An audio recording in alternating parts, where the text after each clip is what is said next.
बुधवार को लगातार तीसरे दिन कोरोना के मामलों में मामूली बढ़त दिखी। 67,256 नए पॉजिटिव मिले। 2,329 संक्रमितों की मौत हो गई है और 1,03,853 ठीक हो गए। एंटीलिया और मनसुख मर्डर केस में बुधवार को नेशनल इन्वेस्टिगेशन एजेंसी ने पूर्व ACP encounter specialist Pradeep Sharma को हिरासत में ले लिया है। शर्मा के घर पर बुधवार सुबह रेड हुई है और उनसे घर पर ही पूछताछ हुई। एनआईए पूछताछ के दौरान जानना चाहती है कि प्रदीप शर्मा बर्खास्त किए गए एपीआई सचिन बझे और पूर्व कांस्टेबल विनायक शिंदे के संपर्क में थे या नहीं। कोरोना की स्वदेशी वैक्सीन कोवैक्सीन को वर्ल्ड हेल्थ ऑर्गेनाइजेशन WHO से अप्रूवल मिलने की उम्मीदें बढ़ गई है। वैक्सीन निर्माता कंपनी भारत बायोटेक के एक्सप्रेशन ऑफ इंटरेस्ट को WHO ने स्वीकार कर लिया है। कोवैक्सीन को अप्रूवल दिलाने के लिए कंपनी ने 19 अप्रैल को EOI सबमिट किया था। मामले में प्री सबमिशन मीटिंग 23 जून को होगी। भारत में ट्विटर से कानूनी संरक्षण छीन लिया गया है। इस पर अब IPC के मामले दर्ज हो सकेंगे।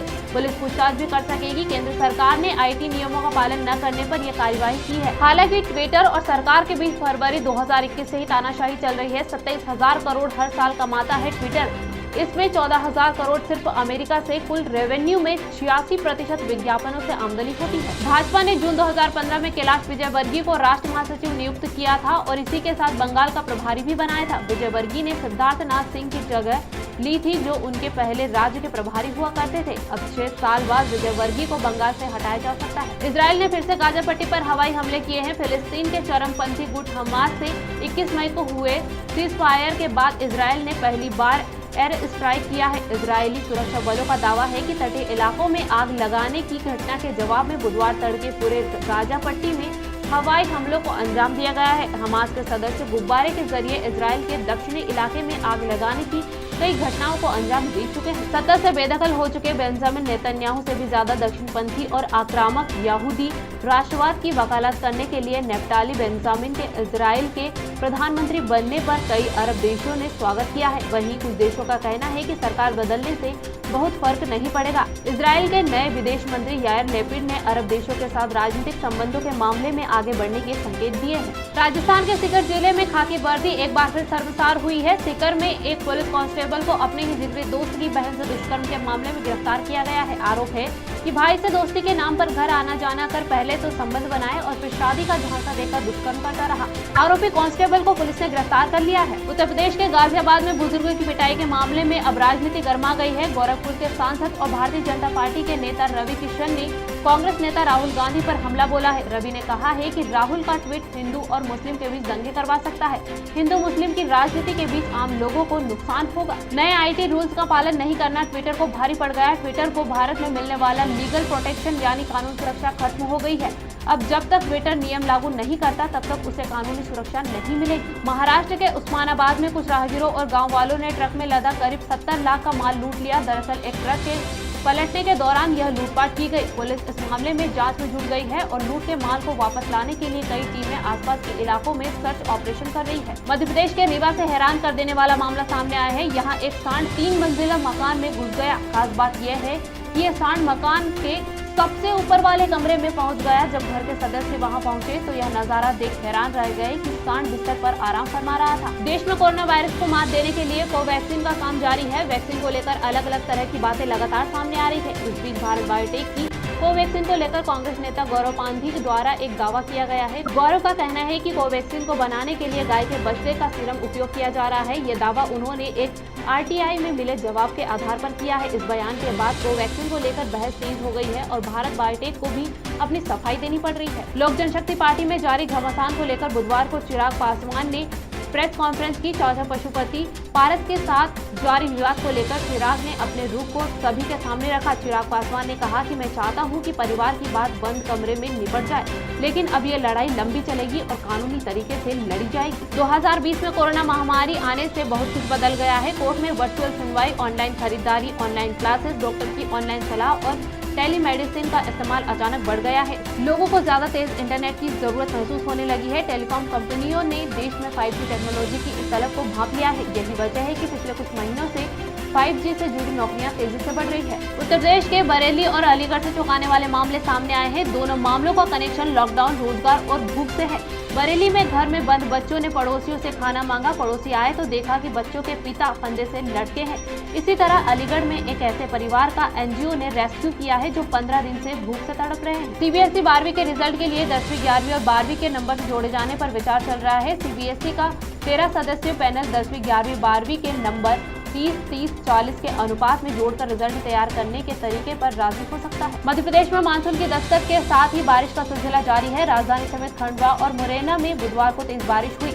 इससे मौसम में ठंडक घुल गई। इसके अलावा मौसम विभाग ने प्रदेश के कई हिस्सों में बारिश की संभावना जताई है। शहडोल संभाग में भारी बारिश की चेतावनी जारी की है। वहीं ग्वालियर, सागर और इंदौर में मौसम सामान्य है। अनलॉक पार्ट 2 को लेकर बुधवार को कलेक्टर मनीष सिंह ने आदेश जारी कर दिए हैं। आदेश में जहां धराती बराती के साथ ही बैंड बाजे और पंडित को मिलाकर 50 लोग शादी में शामिल हो पाएंगे। मंदिर, मस्जिद सहित सभी पूजा स्थल खुलेंगे। बस एक समय में 6 लोग ही पूजा पाठ कर सकेंगे। वहीं बार, रेस्टोरेंट और क्लब 50% क्षमता के साथ संचालित होंगे। हालांकि होटल, लॉज पूर्ण क्षमता से खुल सकेंगे।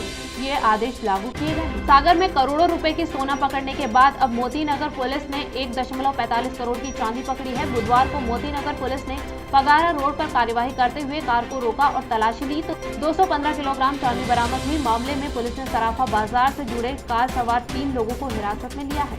कांग्रेस में चल रहे सियासी बवाल के बीच पूर्व डिप्टी सीएम सचिन पायलट 6 दिन दिल्ली में रहने के बाद बिना हाईकमान से मिले ही जयपुर लौट गए हैं। पहले उनकी प्रियंका गांधी से मिलने की चर्चाएं चल रही थी, लेकिन उनसे भी मुलाकात नहीं हो सकी। पायलट शुक्रवार शाम को दिल्ली पहुंचे थे। तब से ही पायलट समर्थक विधायकों और मुख्यमंत्री अशोक गहलोत खेमे के बीच तीखी बयानबाजी का दौर जारी है। कोरोना केस कम होने पर राज्य सरकार ने 2 महीने बाद सभी पर्यटन स्थलों को पर्यटकों के लिए बुधवार से खोल दिया है। देश के खूबसूरत शहरों में एक पिंक सिटी जयपुर पर्यटन स्थल बुधवार को पर्यटकों की चहल पहल से भी गुलजार हुआ। आमेर में फिर से सजे धजे हाथियों पर पर्यटकों की सवारी शुरू हुई। एक तरफ जहां पूरे राजनीतिज्ञों की नजरें एलजेपीकरण पर टिकी हुई है, वहीं दूसरी ओर पटना से दूर सीवान में एक अलग राजनीतिक शतरंज की दिशा बिछाई जा रही है। दरअसल दिवंगत नेता शहाबुद्दीन के निधन के बाद उनके वोट बैंक पर सबकी निगाहें हैं। आरजेडी, जेडीयू के अलावा ओवैसी की पार्टी एआईएमआईएम भी इस फिराक में है कि शहाबुद्दीन के वोट बैंक को अपनी जेब में कर लिया जाए। इंदौर के लेंटरी चौराहा से जंजीरवाला चौराहा रोड को कोविड सेफ रोड अर्थात कोविड प्रोटोकॉल की मॉडल रोड के तौर पर विकसित करने की शुरुआत बुधवार से हो गई है। इसका शुभारंभ जल संसाधन मंत्री तुलसी सिलावट ने किया। इंडियन मेडिकल एसोसिएशन इंदौर के तत्वाधान में शुरू किए गए इस अभियान के तहत हेल्प डेस्क भी लगाई गई है। यहाँ पर हर दुकान, मकान और संस्थान तक वैक्सीन पहुँचाने का लक्ष्य रखा गया है। इंदौर के रावजी बाजार पुलिस ने कार्यवाही करते हुए अवैध मादक पदार्थ ब्राउन शुगर की तस्करी करने वाले 2 आरोपियों को गिरफ्तार करने में सफलता हासिल की है। वहीं पकड़े गए आरोपियों से करीब 5 लाख रुपए की ब्राउन शुगर पुलिस ने जब्त की है। अब पुलिस आरोपियों से ब्राउन शुगर के अन्य सौदागरों के बारे में पूछताछ कर रही है। इंदौर शहर में 52 किलोमीटर दूर पर्यटक स्थल जामगेट की शहरी खाई में बीबीए के छात्र ने 500 फीट गहराई में बाइक सहित कूदकर आत्महत्या कर ली है। आत्महत्या करने से पहले दोस्त को फोन लगाकर कहा कि खुदकुशी कर रहा है। मौके पर पहुंची पुलिस ने शव को खाई से निकालकर पोस्टमार्टम के लिए अस्पताल भिजवाकर मामले की जांच शुरू कर दी है। इंदौर के रुचि ग्लोबल प्राइवेट लिमिटेड में छानबीन की गई। सीबीआई ने इंदौर सहित देश के 6 शहरों में छापेमार कार्यवाही करते हुए मामले में प्रकरण दर्ज किया है। वहीं मुंबई और बेंगलोर सहित देश के 6 अन्य शहरों में भी सीबीआई ने दी दबिश। Bank of Baroda, Punjab national bank और जम्मू कश्मीर बैंक से हुए फ्रॉड के संबंध में सीबीआई ने कार्रवाई की। 188 करोड़ रुपए के फ्रॉड के मामले में सीबीआई ने प्रकरण दर्ज किया है। इंदौर के तुकोगंज थाना क्षेत्र के एमजी रोड स्थित एक निर्माणाधीन मकान की दीवार गिरने से एक मजदूर की दबने से मौत हो गई। तुकोगंज पुलिस ने मर्ग कायम कर शव को पोस्टमार्टम के लिए एमवाई अस्पताल भेजकर कार्रवाई शुरू कर दी है। इंदौर में अभी मानसून ने तो दस्तक नहीं दी है, लेकिन बुधवार देर रात हुई झमाझम बारिश ने लोगों को टेंशन में डाल दिया है। तिलकनगर, बख्तावर, रामनगर, मनोरमागंज जैसे पॉश कॉलोनी के साथ ही पंचम की फेल सहित कई निचली बस्तियों में लोग रात भर घरों में भरे पानी को निकालते रहे। यहाँ की सड़कों ने तो कुछ देर की बारिश ने ही नाले का रूप ले लिया। मध्य प्रदेश में एक बार फिर स्कूल खुलने की शुरुआत हो गई है। हालांकि अभी सिर्फ शिक्षकों और कर्मचारियों को आना अनिवार्य है, जबकि छात्रों के लिए ऑनलाइन क्लास चलेगी। इस संबंध में स्कूल शिक्षा विभाग ने आदेश भी जारी कर दिए हैं। इसमें कहा गया है कि राज्य के जिलों में कोविड-19 की दर में कमी को देखते हुए कोरोना कर्फ्यू के प्रतिबंधों के संबंध में जारी किए गए दिशा निर्देश के अनुसार राज्य में स्कूल, कॉलेज, शैक्षणिक, शिक्षक, कोचिंग संस्थान बंद रहेंगे। साल 2022 में होने वाले विधानसभा चुनाव को लेकर अभी से ही कमर कसी जा रही है। उत्तर प्रदेश और पंजाब में लगातार हलचल तेज है। अगले साल ये अंत में हिमाचल प्रदेश और गुजरात में भी चुनाव होना है। गौरतलब है कि बीजेपी में कुछ दिन पहले ही जितेंद्र शाह शामिल हुए थे। उत्तर प्रदेश में अगले साल होने वाले विधानसभा चुनाव से पहले कांग्रेस को छोड़ जितेंद्र शाह बीजेपी के साथ आ गए। ब्राह्मण समाज में नाराजगी के बीच इसे बीजेपी का अहम कदम माना गया। उत्तराखंड के कुमायूं क्षेत्र में भारी बारिश की संभावना है। मौसम विभाग ने इस क्षेत्र में बारिश को लेकर ऑरेंज अलर्ट जारी किया है। मौसम विभाग के मुताबिक उत्तराखंड के पिथौरागढ़, बागेश्वर और चंपावत जिलों में तेज बारिश हो सकती है। 16 अप्रैल से बंद ताजमहल को पूरे 2 महीने के बाद आज खोल दिया गया है। भारतीय पुरातत्व सर्वेक्षण ने इसके लिए अधिसूचना जारी कर दी है। कोरोना संक्रमण की दूसरी लहर में 15 जून तक ताजमहल बंद रखने के आदेश थे। आज ताजमहल खुलने के बाद सुबह से पर्यटक ताज का दीदार करने पहुंच रहे हैं। सूचना के मुताबिक एक दिन में अधिकतम 650 पर्यटकों को ही एंट्री मिलेगी। समस्तीपुर से लोजपा सांसद प्रिंस के खिलाफ दिल्ली पुलिस ने एक संगीन मामले में शिकायत दर्ज कराई गई है। प्रिंस पासवान जमुई से सांसद चिराग पासवान के चचेरे भाई हैं। प्रिंस के खिलाफ नई दिल्ली के कनॉट प्लेस पुलिस स्टेशन में एक लड़की ने शिकायत दर्ज कराई है। लड़की का आरोप है कि प्रिंस पासवान ने पानी में नशीला पदार्थ मिलाने के बाद उसके साथ रेप किया। देश में कोरोना के मामले लगातार कम हो रहे हैं, लेकिन इस महामारी से होने वाली मौतों पर लगाम नहीं लग पा रही है। भारत में पिछले 24 घंटे में कोरोना के 62,224 नए मामले सामने आए हैं। इसके बाद कुल पॉजिटिव मामलों की संख्या 2,96,33,105 पर पहुंच गई है। वहीं इस दौरान कोरोना से 2,542 मरीजों की मौत हुई है, जिसके बाद देश में कोरोना से हुई मौतों की संख्या 3,79,573 पर पहुंच गई। इजराइल और फिलिस्तीन के बीच एक बार फिर हिंसा भड़कने के आसार नजर आ रहे हैं। वजह है इजरायलियों द्वारा निकाले जाने वाले यरूशलेम फ्लैग मार्च। यहूदियों ने फ्लैग मार्च निकालने की घोषणा की। इसमें यहूदी नाचते गाते हाथों में इजरायली झंडा लेकर यरूशलेम के दमास्कस गेट तक पहुंचे। फिर वो मुस्लिम आबादी वाले इलाके से होते हुए अल अक्सा मस्जिद की पश्चिमी दीवार तक गए। ब्रिटिश स्वीडिश कंपनी एस्ट्राजेनेका के बाद अब फाइजर और मॉडर्ना की कोविड-19 वैक्सीन भी सवालों के घेरे में आ गई है।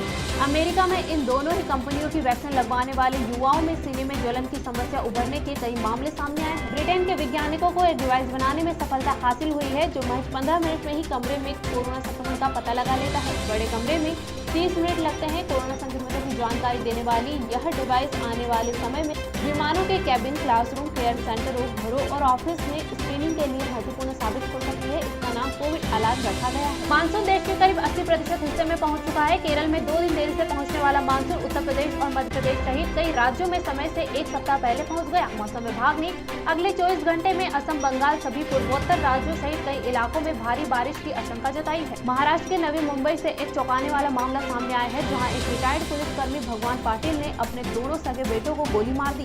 घायल युवकों को अस्पताल में भर्ती कराया गया और आरोपी पिता को पुलिस ने हिरासत में ले लिया है। इलाज के दौरान एक युवक की मौत हो गई। कनाडा के ओंटारियो के लंदन शहर में एक मुस्लिम परिवार के पिकअप ट्रक से कुचलने वाले 20 साल के शख्स पर अब आतंकवाद से जुड़े आरोप भी लगाए गए हैं। प्रोसिक्यूशन ने यह जानकारी दी है कि आरोपी नेथुलियन रेजिमेंट के खिलाफ पहले 4 हत्याओं और एक हत्या के प्रयास का मामला दर्ज किया गया था, लेकिन अब इसमें आतंकवाद से जुड़े आरोप भी जोड़ दिए गए। इजरायल के वैकल्पिक प्रधानमंत्री और विदेश मंत्री यार लैपिड ने कहा कि नई सरकार भारत के साथ रणनीतिक संबंधों को आगे बढ़ाने के लिए काम करेगी। नए विदेश मंत्री के इस बयान को अहम माना जा रहा है, क्योंकि भारत रूस के बाद इजरायल से सबसे बड़ा रक्षा उपकरणों का खरीदार है। जिले में पर्याप्त यूरिया, डीएपी के साथ सुपर फास्फेट होने के दावे के बीच मंगलवार को किसानों ने यूरिया, डीएपी न मिलने से नाराज होकर मंडला मार्ग में चक्का जाम कर दिया। सूचना मिलते ही आनंद फानन में कोतवाली पुलिस के साथ विभागीय अधिकारी मौके पर पहुंचे। समझाइश के बाद तुरंत यूरिया, डीएपी का वितरण शुरू करा दिया गया। प्राइवेट क्षेत्र की सबसे बड़ी एचडीएफसी बैंक के ग्राहकों को मंगलवार काफी परेशानी हुई। दरअसल तकनीकी समस्या के चलते बैंक की ऐप डाउन थी। इस कारण कस्टमरों के काम अटक गए। कई घंटों तक समस्या बनी रही। शिकायत मिलने के बाद बैंक ने नेट बैंकिंग इस्तेमाल करने का अनुरोध किया। हालांकि बाद में एचडीएफसी बैंक ने ट्वीट कर बताया कि समस्या को ठीक कर लिया गया। अगले साल 5 राज्यों में होने वाले चुनाव का रोड मैप तैयार करने के लिए भाजपा में बैठकों का दौर जारी है। प्रधानमंत्री नरेंद्र मोदी, गृह मंत्री अमित शाह और जेपी नड्डा एक हफ्ते से ऐसी 2 बैठकें कर चुके हैं। अब भाजपा अध्यक्ष ने राज्यों की पार्टी यूनिट्स को निर्देश दिए हैं कि वे चिंतन बैठकें करें। नड्डा ने यह भी कहा कि इन चिंतन बैठकों के बाद 10 जुलाई तक चुनाव को लेकर अपनी रणनीति भी बताएं। आरोपों के बीच राम जन्मभूमि तीर्थ क्षेत्र ट्रस्ट ने पूरे विवाद पर केंद्र सरकार को अपनी रिपोर्ट भेजी है। ट्रस्ट ने आरोपों को खारिज करते हुए कहा कि उसके खिलाफ रणनीतिक साजिश की गई है, यहाँ कोई घोटाला नहीं हुआ है। एक्ट्रेस सनी लियोनी और उनके हस्बैंड डेनियल बेबर अपना लॉस एंजलिस वाला घर बेचने की तैयारी में है। इसी के साथ फरहान अख्तर स्टारर फिल्म तूफान डिजिटल प्लेटफॉर्म पर रिलीज के लिए तैयार है। सूत्रों की माने तो मेकर्स अगले महीने इस स्पोर्ट्स ड्रामा को अमेजॉन प्राइम पर टीजर रिलीज करेंगे। 16 जून को अभिनेता और निर्माता फरहान अख्तर इस बात की घोषणा अपने सोशल मीडिया पेज पर करेंगे। दिवंगत एक्टर सुशांत सिंह राजपूत की पहली डेथ एनिवर्सरी पर फिल्म जगत से लेकर उनके फैंस तक सभी ने उन्हें याद किया और श्रद्धांजलि दी। इस बीच सुशांत की पहली बरसी पर उनकी बहनों ने घर पर पूजा रखी, जिसकी कुछ फोटोज मीतू सिंह ने सोशल मीडिया पर शेयर की है। भारतीय टीम के पूर्व कप्तान और राष्ट्रीय क्रिकेट अकेडमी के प्रमुख राहुल द्रविड़ श्रीलंका दौरे के लिए कोच होंगे। भारतीय क्रिकेट कंट्रोल बोर्ड ने पहले ही श्रीलंका दौरे के लिए 20 सदस्यीय टीम की घोषणा कर चुकी है। टीम की कप्तानी शिखर धवन को दी गई है, हालांकि कोच की घोषणा नहीं की गई है। मौजूदा समय के बेस्ट फुटबॉलर्स में से एक माने जाने वाले क्रिस्टियानो रोनाल्डो इस बार यूरो कप में कई रिकॉर्ड तोड़ और बना सकते हैं। पुर्तगाल के कप्तान के पास टूर्नामेंट में सबसे ज्यादा गोल करने वाले खिलाड़ी बनने का मौका है। वहीं हंगरी के खिलाफ मैदान पर उतरते ही रोनाल्डो सबसे ज्यादा यूरो कप टूर्नामेंट खेलने वाले फुटबॉलर बन जाएंगे। पुर्तगाल इस साल डिफेंडिंग चैंपियन के रूप में मैदान में उतरेगी।